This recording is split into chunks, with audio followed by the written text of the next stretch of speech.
이제 다시 싹이 남이니 너희가 또한 이를 위하여 생각은 하였으나 기회가 없었느니라. 내가 궁핍함으로 말하는 것이 아니니라. 어떠한 형편에든지 나는 자족하기를 배웠노니 나는 비천에 처할 줄도 알고 풍부에 처할 줄도 알아. 모든 일 곧 배부름과 배고픔과 풍부와 궁핍에도 처할 줄 아는 일체의 비결을 배웠노라. 내게 능력 주시는 자 안에서 내가 모든 것을 할 수 있느니라. 그러나 너희가 내 괴로움에 함께 참여하였으니 잘하였도다. 빌립보 사람들아, 너희도 알거니와 복음의 시초에 내가 마게도냐를 떠날 때에 주고받는 내 일에 참여한 교회가 너희 외에 아무도 없었느니라. 데살로니가에 있을 때에도 너희가 한 번뿐 아니라 두 번이나 나의 쓸 것을 보내었도다. 내가 선물을 구함이 아니요 오직 너희에게 유익하도록 풍성한 열매를 구함이라. 내게는 모든 것이 있고 또 풍부한지라. 에바브로디도 편에 너희가 준 것을 받음으로 내가 풍족하니 이는 받으실 만한 향기로운 제물이요 하나님을 기쁘시게 한 것이라. 나의 하나님이 그리스도 예수 안에서 영광 가운데 그 풍성한 대로 너희 모든 쓸 것을 채우시리라. 하나님 곧 우리 아버지께 세세무궁하도록 영광을 돌릴지어다. 아멘. 그리스도 예수 안에 있는 성도에게 각각 문안하라. 나와 함께 있는 형제들이 너희에게 문안하고 모든 성도들이 너희에게 문안하되 특히 가이사의 집 사람들 중 몇이니라. 주 예수 그리스도의 은혜가 너희 심령에 있을지어다. 아멘. 사도 바울이 빌립보 성도들이 보내주었던 선물, 에바브로디도 편에 보내주었던 선물에 대해서 감사를 표하면서 이제 빌립보서를 마무리하고 있습니다.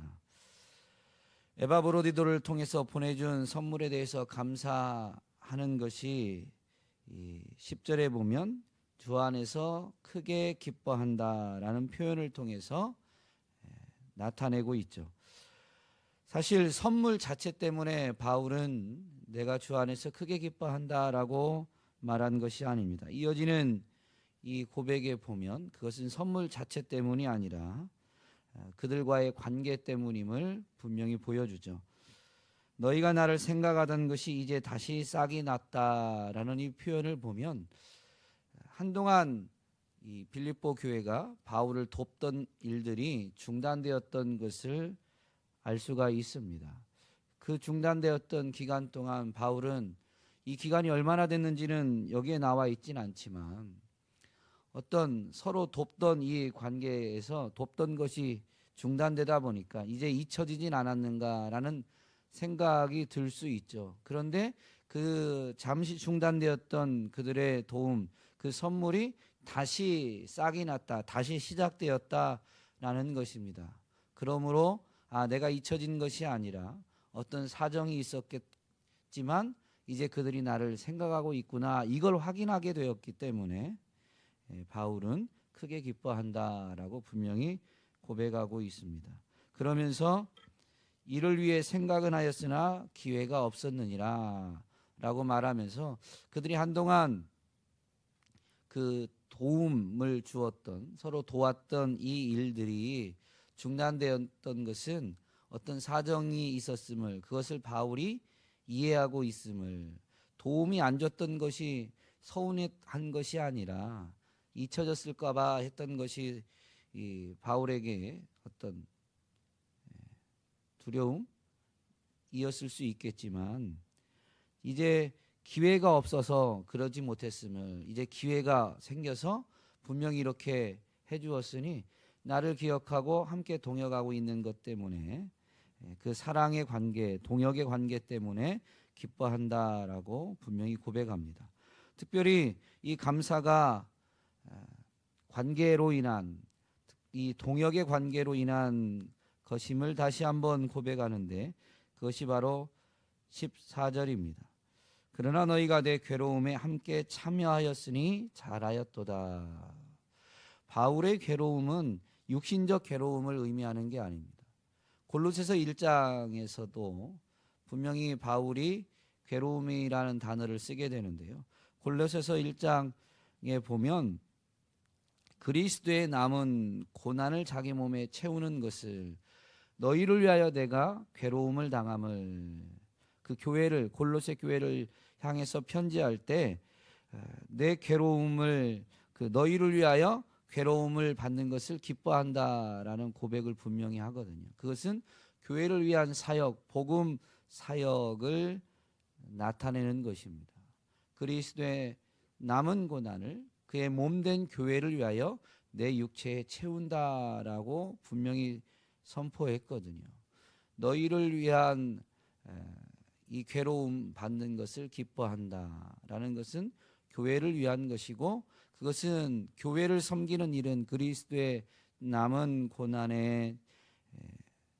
고난이었고, 교회를 위해서 바울은 스스로 자청해서 자기 몸에 그리스도의 남은 고난을 채운다라고 분명히 고백했죠.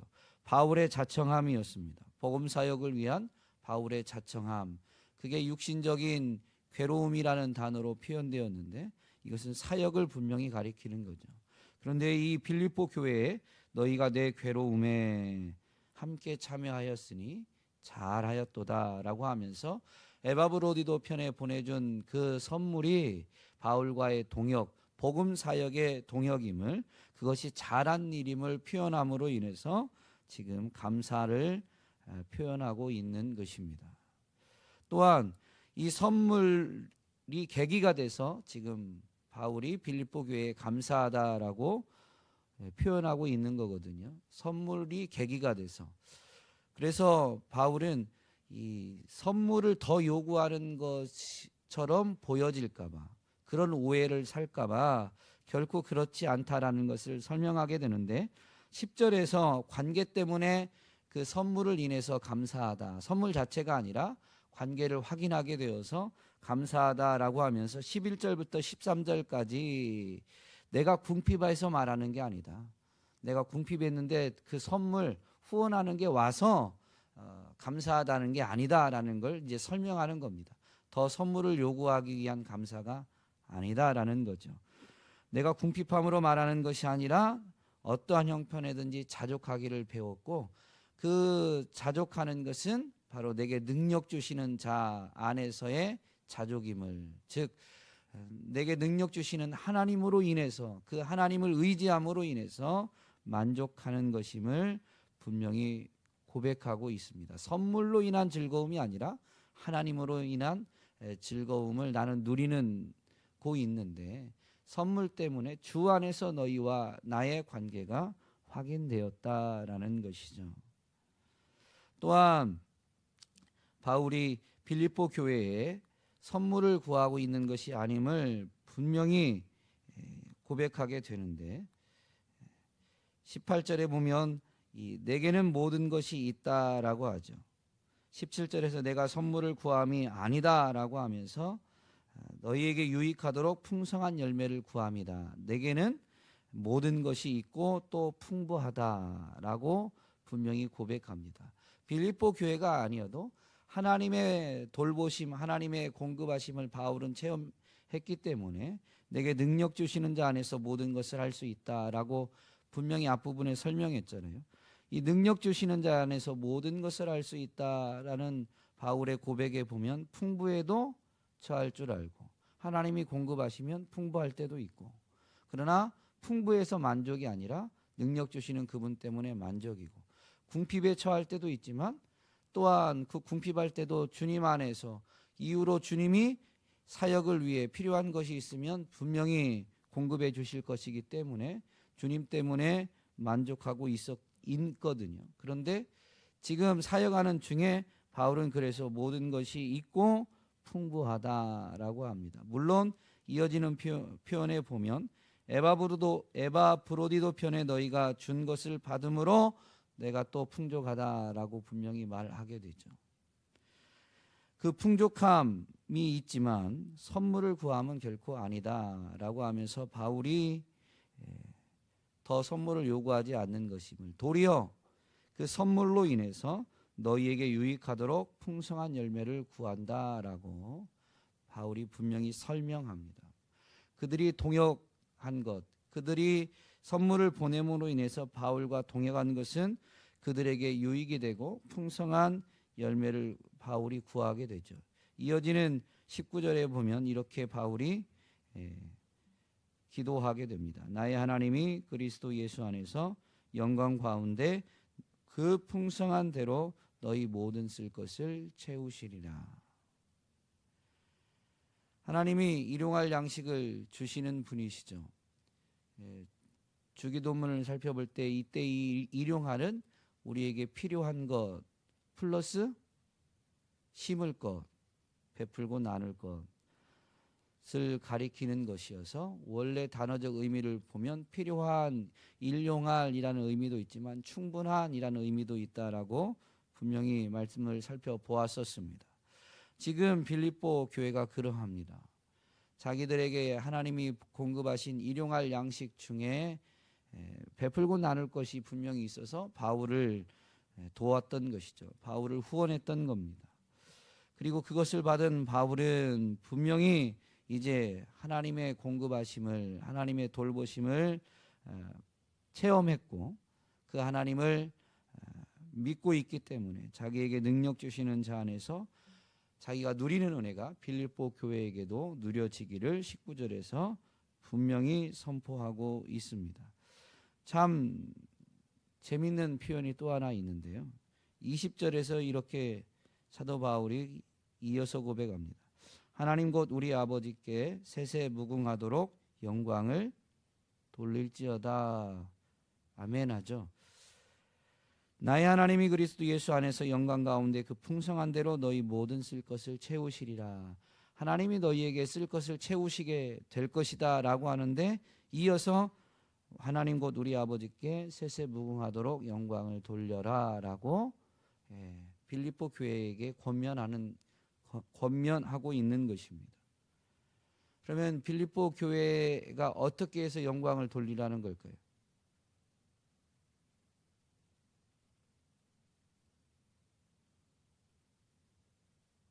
어떻게 해서 영광 돌리라는 거죠?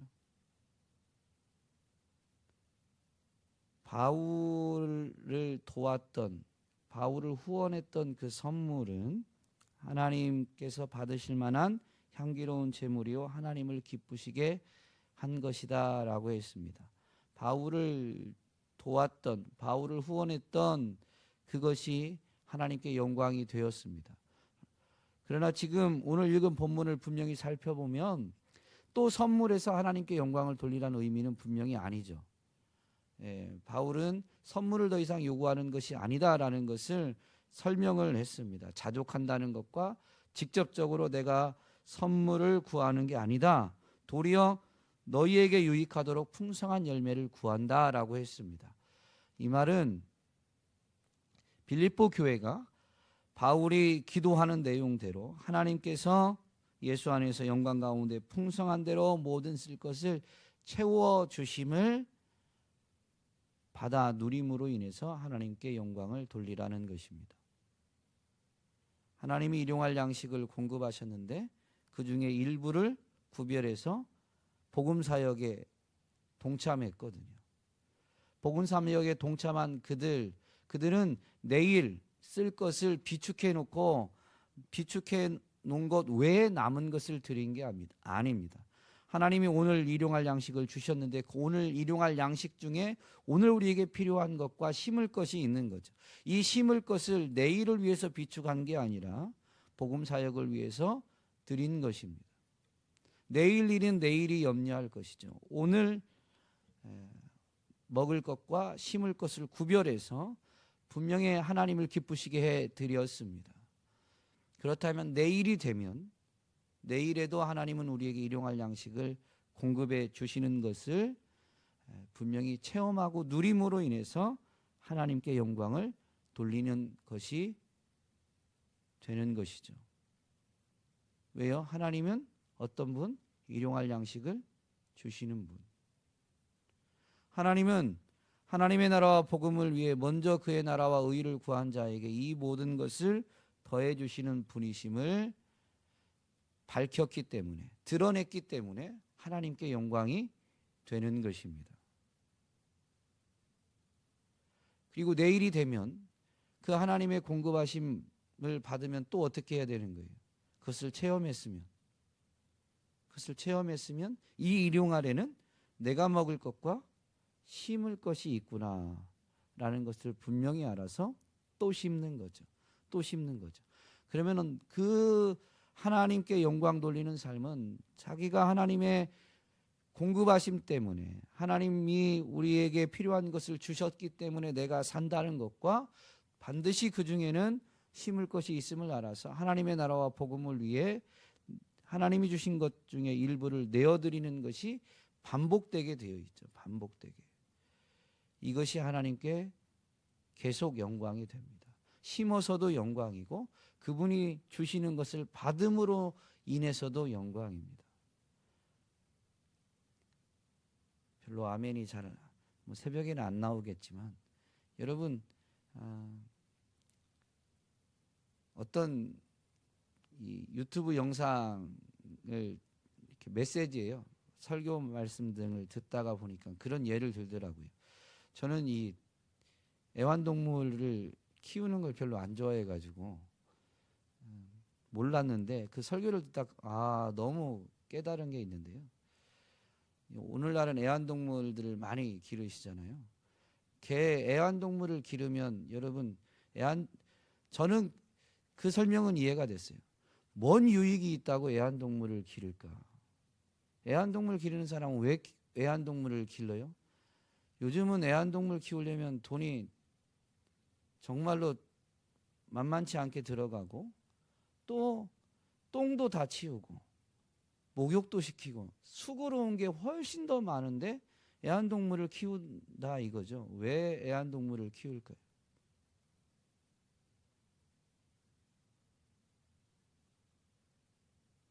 아니 왜 키우겠어요?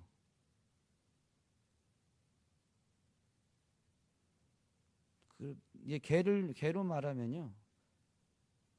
밖에 나갔다 들어오면 꼬리 흔드는 거 하나 때문에 애완동물을 기른다는 거예요. 목욕도 시키고 똥도 치우고 먹을 거 사다 먹이고 온갖 정성을 다하면서 그 애완동물한테 바란다기보다는 애완동물을 그렇게 기르게 되는 것, 그래서 즉 기대하는 것은 주인을 향해서 꼬리 흔들어 주는 거 하나밖에 없다는 거죠.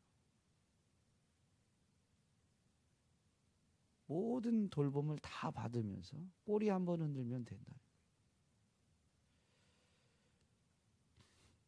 이게 오늘 하나님과 우리와의 관계에서 우리가 하나님 앞에 영광 돌리는 것입니다. 주인이 돌봄을 그대로 받고 꼬리 흔들면 됩니다. 그 꼬리 흔드는 게 하나님이 날 이렇게 돌보셨구나라는 인정이 될 수도 있고 또 조금 더군다나 이 새벽에 나오시는 분들 정도라면 그 일용 아래는 분명히 심을 게 있구나. 그것이 분량을 어떤 정해져 있진 않지만 분명히 그런 표현을 통해서 꼬리를 흔드는 거죠. 하나님이 날 이렇게 돌보셨구나. 내 주인이구나. 하면서 꼬리를 흔드는, 그게 어떤 액수를 말하는 게 아닙니다. 분명히 그렇게 하면 여전히 그것 때문에 하나님이 영광 받으시고 또 먹이시고 입히시고 씻기시고 돌보시는 거죠. 그것을 받는 것도 주인에겐 기쁨이 되니 영광이고 또 그것 때문에 꼬리를 또 흔들게 되고 그것도 주인에게 영광이 되는 거. 둘 다가 주인의 즐거움, 주인의 영광이죠. 그분의 공급하심을 받아 누림, 이것이 하나님이 주신 것이다라는 인정, 또한 그 중에 일부를 심는 것으로 내어드리는 이것, 두 가지가 다 하나님께 영광이 됩니다. 오늘 하루 동안 삶의 자리에서 하나님의 돌보심, 하나님의 공급하심을 온전히 깨달아 알고 하나님이 하셨음을, 하나님이 나를 돌보시고 지키셨음을 분명히 고백함으로 하나님 앞에 영광 올려드리게 되기를 주님의 이름으로 권면드립니다. 또한 하나님이 공급하심은 심을 것까지도 주신 충분한 것임을 알아서 오늘도 주의 이름으로 베풀고 나누고 섬기는 일에 심는 일에 또 힘을 내서 하나님께 영광을 올려드리게 되기를 주님의 이름으로 권면드립니다. 우리는 삶 자체가 하나님 앞에 영광 올려드릴 수가 있는 것이죠. 우리의 모든 삶을 통해서 하나님을 기쁘시게 해드리고 하나님께 영광 올려드리기를 주의 이름으로 축복합니다. 기도하겠습니다.